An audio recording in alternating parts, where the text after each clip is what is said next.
আমার তো কথাই কবার দিয়েছে না। প্রেস ক্লাব এটা জাতীয় প্রেস ক্লাব, এখানে কোনো ব্যানার খেলা চলে না। এটা কে কথা কয়? ওর ছবিটা লন না একটু। আমার সম্মান আজকে রাস্তা নেমে গেছে, তা আমি নিউজ প্রচার করব না, কে করবে? আমি যদি বাজে কাপড় পরে নিউজ করে থাকি, তার জন্য আমি আজকের পর থেকে আমি আর কোনো বাজে কাপড় পরবো না। ওই কে হাতি লাগাছে? আয় না তেলা নিউজ দেই। আমার তো কথাই কবার দিয়েছে না।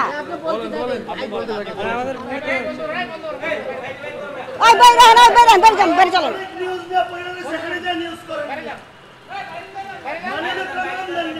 এটা কে কথা কয়? ওর ছবিটা লন না একটু। আর কি হয়েছে রে ভাই?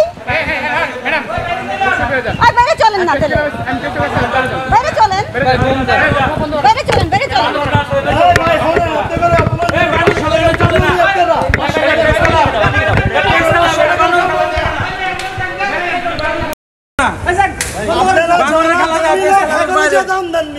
বাইরে বাইরে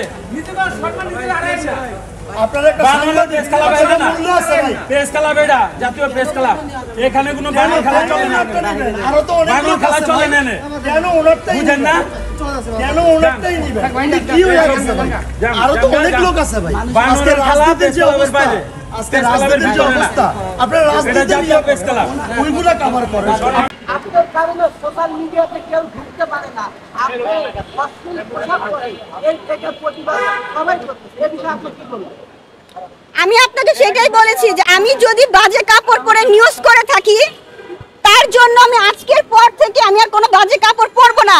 তবে আমার একটা কথা, আমার কাপড় নিয়ে যদি সমাজের মানুষের প্রবলেম হয়, আমার কাপড় নিয়ে যদি হাইকোর্টের উকিলের প্রবলেম হয়, তাহলে উকিল শুধু আমার কাপড়টাকে নিয়ে কেন নোটিশ পাঠাবে? শুধু উকিল কেন আমার কাপড় নিয়ে নোটিশ পাঠানো হবে? উকিল কি দেখে না একটা হিন্দু ছেলে আমাকে ভালোবাসলো, আমাকে একটা হিন্দু ছেলে আমাকে বললো ভালোবাসবে, আমাকে বিয়ে করবে, এত কিছু বলেছে আমাকে, সে 2 মাস আমাকে ব্যবহার করলো। একটা হিন্দু ফ্যামিলির ছেলে এত বড় সাহস পায় মুসলিমের সাথে এগুলো করার? কই একবারও তো অ্যাডভোকেট কোনো নোটিশ পাঠালো না রাজের মাকে? রাজের দুলাভাইকে পাঠায় নাই। অথচ আজকে আমি নিউজ প্রচার করতেছি সঞ্জিত শাহের সমস্যা, আমি কেন নিউজে প্রচার করতেছি? আমি কেন? কারণ আজকে আমি আমার রাজকে হারাইছি, আমার সম্মান আজকে রাস্তা নেমে গেছে, তা আমি নিউজ প্রচার করবো না, কে করবে? আমিও আমার অধিকার চাইবো না, কে চাইবে? আমি যত পর্যন্ত আমি রাজকে না পাবো, আমি তত পর্যন্ত নিউজ প্রচার করে যাব। আমি বুঝি না, এবার বলেন। আপনি অশ্লীল পোশাক পরে এর আগে ইন্টারভিউ দিয়েছেন, এখন বলছেন যে আপনি করবেন না পোশাক। হ্যাঁ, তাহলে ওই ফুটেজগুলো কি হবে? আপনি তো অলরেডি সেই পোশাকে ভাইরাল। তাহলে এটা আপনি এখন আমার কথা শোনেন, আমার কথা, আমি আমার ন্যায্য বিচার পাচ্ছি না। যে বাংলাদেশে একজন হাইকোর্টের উকিল, একটা হাইকোর্টের উকিল, তার মাধ্যম থেকে আমাকে বলা হয় আমি নাকি অশ্লীল পোশাক পরছি।